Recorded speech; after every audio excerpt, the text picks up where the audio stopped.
안녕하십니까. 소쿨극장의 소리내어 읽거나 눈을 감고 듣기 코너입니다. 오늘은 가난 한무인을 출세시킨 어질고 현명한 수급비의 이야기입니다. 구독과 좋아요, 그리고 알람 설정 부탁드립니다. 재미있고도 좋은 글로 보답하겠습니다. 병마절도사 우화형은 황해도 평산 사람인데 집이 무척 가난하였다. 처음 묵과에 급제하고서 함경도 마천령 서쪽의 강변읍을 방어하기 위해서 갔다. 거기에서 면천한 수급비를 만났는데 맵시가 깔끔하고 품성이 질박해서 하영이 사랑하여 함께 살게 되었다. 하루는 여자가 하영에게 물었다. 선달님은 저를 첩으로 삼으셨는데 장차 무엇을 가지고 의식의 미천을 삼고자 하세요? 내가 본래 집안이 가난한데 하물며 천리방 나그네 신세로 손에는 갯불도 가진 것이 없지 않소. 기왕에 당신과 함께 살게 되었으니 바라는 건 떼낀 옷을 빨고 떨어진 버선을 기워 입는 것뿐이오. 당신에게는 미안하지만 당신에게까지 돌아갈 물건이 뭐가 있겠소? 잘 알고 있습니다. 제가 원해서 마음과 몸을 허락하고 선달님의 여자가 되었으니 의식은 제가 감당하겠습니다. 그것은 바라는 바가 아니오. 그 후 여자는 바느질과 길쌈에 힘써 옷과 음식을 한 번도 빠뜨린 적이 없었다. 하영은 북방 근무기한이 다 차서 돌아가려 하고 있었다. 그때 여자가 물었다. 선달님은 여기서 돌아가시면 한양에 머무시며 벼슬을 구하려 하시나요? 한양에 친지나 친구도 없는 데다가 땡전 한 푼 없는 내가 어떻게 한양에 머물겠소? 그것은 불가하오. 계획이 있다면 바로 고향에 돌아가 선산을 바라보면서 할 일 없이 늙어 죽는 것밖에 더 있겠소. 제가 나리의 기상과 용모를 보니 보잘것없는 분이 아닙니다. 앞으로 병마절도사를 하시기에 넉넉합니다. 남자가 기왕에 할 만한 기회를 얻었다면 어찌 재물이 없다고 초야에 파묻혀 있기만 하겠습니까? 그러신다면 심히 한탄스럽고 애석합니다. 제가 여러 해 동안 쌓아온 은자가 있는데 600냥쯤 됩니다. 이 돈을 저의 전별금으로 드리오니 안장 올린 말을 한 마리 사시고 남은 것은 노잣돈으로 쓰세요. 부디 고향으로 돌아가지 마시고 바로 한양으로 가서 벼슬을 구하십시오. 10년을 기한으로 하면 뭔가 하실 수 있을 것입니다. 저는 천한 사람이라 제 마음은 선달님의 것이지만 몸은 제 마음대로 할 수 없습니다. 그것은 선달님도 잘 아실 것입니다. 그러니 선달님을 위해 수절한다는 것은 세상이 허락하지 않을 것입니다. 이 점 유념하시어 소첩을 더럽다고 여기시면 안 됩니다. 당신의 사정을 잘 아는데 어찌 내가 그러겠소? 그러면 됐습니다. 어디엔가 몸을 의탁하고 있다가 선달님이 본도에 수령이 되셨다는 소식을 들으면 그때 뵙겠습니다. 삼가, 이로써 우리 사이의 기약으로 삼고자 하니 부디 선달님께서는 몸조심하고 또 몸조심하소서. 하영이 의외로 귀중한 재물을 얻어 마음속으로 감사하고 다행하게 여겼다. 마침내 눈물을 뿌리며 그녀와 작별하였다. 그녀는 하영을 보낸 뒤로 읍내에 호라비로 사는 장교의 집에 의탁했다. 장교는 그녀의 사람됨이 영리한 것을 보고서 내외가 되어 살았다. 집이 그리 가난하지는 않았는데 그녀가 말하였다. 무릇 일이란 분명하게 해야 하지요. 전부인이 쓰고 남은 재산은 얼마나 되는지요. 곡식은 어느 정도이고 돈과 비단과 포목은 얼마나 되며 그릇과 기타 잔물은 얼마인지 모두 그 명목과 수요를 적어서 건기를 만들어요. 부부 사이에 있으면 쓰고 없으면 갖추면 되는 것인데 무엇을 꺼리고 의심한다고 이렇게 하는가? 그건 그렇지 않습니다.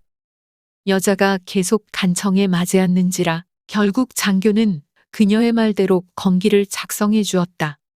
여자가 받아서 옷상자에 간수해 두었다.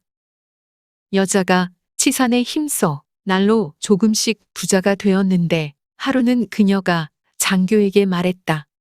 제가 글을 조금 아는데 한양에서 나온 조보나 정사보기를 특히 좋아한답니다. 당신이 매일 관아에서 그것들을 빌려와 제게 보여주시겠어요? 장교가 그 말대로 그것들을 빌려와 보여주었다. 몇 년 사이의 정사에 따르면 선정관 우화형은 종육품 주부가 되었고 이후 종사품 경력을 거쳐 종산품 부정으로 승진해 마침내 관서지방 조은읍의 수령이 되었다. 여자는 그 이후로도 조보를 계속 보았다. 모월모일 수령 우화형이 부임차 조정에 하직 인사하는 기사를 봤다. 그녀가 마침내 장교에게 말했다. 제가 여기 와서 오래 머물 계획은 없었습니다만 이제 영원히 이별해야겠습니다. 장교가 깜짝 놀라며 그 까닭을 물었다. 여자가 말했다. 일의 자초지종을 다 물으실 필요는 없습니다.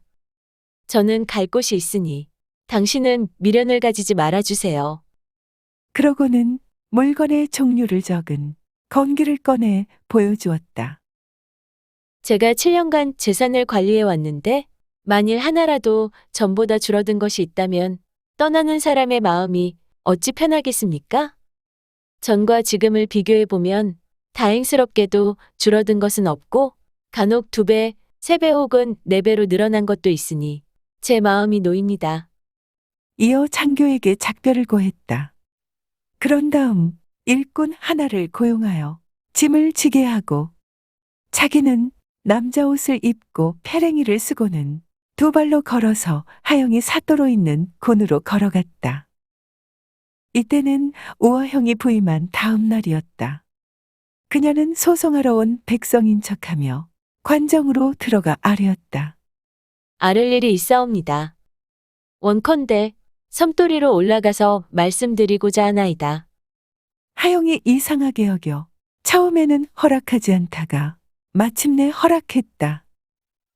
그녀가 또 창업 가까이 가기를 청하니 그는 더욱 이상하게 여기면서도 허락했다.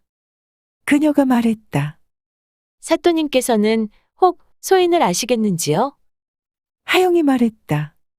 내가 새로 부임하고 처음 나왔는데 이읍 백성을 무슨 연고로 알 수 있겠소? 그녀가 말했다. 아무에 아무 땅에 근무하셨을 적에 함께 살던 사람이 어찌 생각나지 않으십니까? 하영이 그녀를 뚫어져라 보고는 깜짝 놀라서 벌떡 일어나 손을 이끌고 방으로 들어갔다. 하영이 물었다. 당신이 어찌하여 이런 모습을 하고 왔소? 내가 부임해 온 다음 날 당신이 또 여기 오니 정말 기이한 만남이오. 서로 기쁨을 이기지 못하고 중간에 막혔던 회포를 풀었다.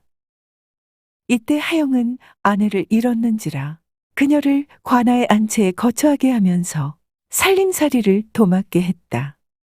그녀는 전부인 소생의 자식들을 정성 들여 키웠다.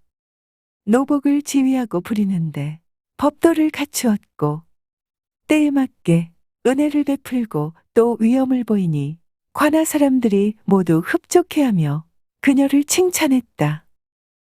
그녀는 언제나 하영에게 매달 초에 나오는 조보를 얻어오게 하고 조보를 보고 세상일을 헤아렸다. 당시 벼슬아치 중에서 아직 정관이 되지 못했지만 얼마 안 있어 정관이 될 만한 사람에게는 반드시 후하게 대접해 주었다. 이런 까닭으로 그들이 재상이 되어 권력을 잡으면 하영을 적극적으로 청거하니 그는 부유한 읍 서너 곳에 수령 노릇을 하였다. 가게가 점차 부유해지자 그 사람들에게 더욱 후하게 주고 무난하니 하영은 차차 승진하여 병마절도사에 이르렀다. 하영은 나이가 거의 80이 되어 고향집에서 임종했다. 여자는 예에 맞게 초상을 치렀다. 성복제를 지내고 나서 적자를 비롯해 상중에 있는 사람들에게 말했다.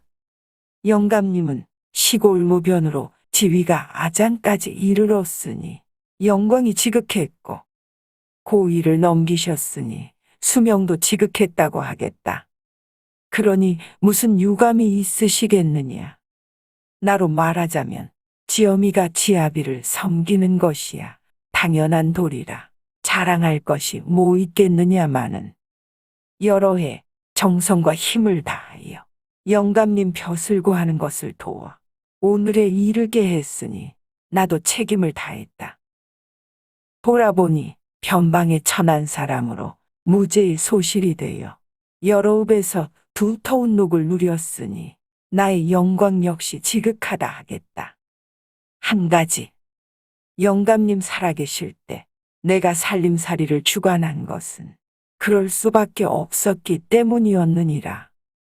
이제 상주가 이렇게 장성하여 집안일을 이끌어갈 수 있고 큰 며느리 역시 살림살이를 주관할 수 있으니 오늘부터 살림살이를 맡도록 하려무나. 적자와 큰 며느리가 울며 사양했다. 우리 집이 능히 오늘에 이른 것은 모두 서모님의 공입니다. 저희는 다만 의지하고 우러러보기만 했는데 오늘 어찌 갑자기 이런 말씀을 하십니까? 그녀가 말했다. 이렇게 하지 않을 수 없다. 이렇게 하지 않으면 집안의 질서가 어지럽혀질 것이니라. 그러고는 집안에 있는 모든 물건, 그릇돈, 곡식 등의 목록을 작성하여 큰 며느리에게 주었다. 큰 며느리를 정당에 거처하게 하고 자기는 건너편 구석 한 칸방으로 물러나면서 말했다. 나는 오늘 이렇게 들어가면 다시 나오지 않을 것이다.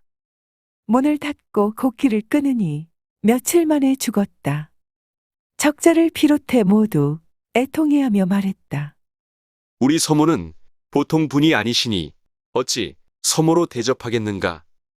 추정 후 석 달을 기다려 장사 지내기로 하고 별도의 사당을 세워 제사를 지냈다. 하영에 상여 나가는 날이 임박해 관을 옮기려 하는데 무거워 운반하는 인부들이 관을 들 수가 없었다. 수십 명이 들어도 관은 움직이지 않았다. 사람들이 모두 말했다. 아마 소실에게 미련이 있어서 그런 게 아닐까? 이에 소실과 함께 발인하려고 하자 병사의 관이 가볍게 들려가는지라 사람들이 모두 기이하게 여겼다. 평산 땅 산기슭에 묻었는데 서쪽을 향하여 묻은 것이 병사의 묘이고 그 오른쪽으로 10여 보 떨어진 곳에 동쪽을 향하여 묻은 것이 소실의 묘라고 한다. 들어주셔서 고맙습니다. 용어 풀어올리겠습니다. 주인공 우하영은 숙종 때 묵과에 급제하고 영조 때 주로 활동한 무신이며 병마절도사 등을 역임했습니다. 면천은 천민의 신분을 벗어나 평민이 되는 것입니다. 수급비는 관아에 딸려 물 깃는 일을 하던 여자입니다. 선달은 묵과에 급제하고 아직 벼슬을 받지 못한 사람입니다. 당시 묵과에 급제한 사람은 일정 기간 변경지방 방비 임무를 맡았다고 하는군요. 따라서 여기에 우하영은 아직 벼슬을 살기 전입니다. 장교는 각 군영과 지방 관아의 군무에 종사하던 낮은 벼슬아치의 총칭입니다. 건기는 사람이나 물건의 이름을 축 적어 놓은 기록, 즉 장부입니다. 조보는 승정원에서 처리한 사항을 매일 아침에 기록하여 반포하는 관보입니다.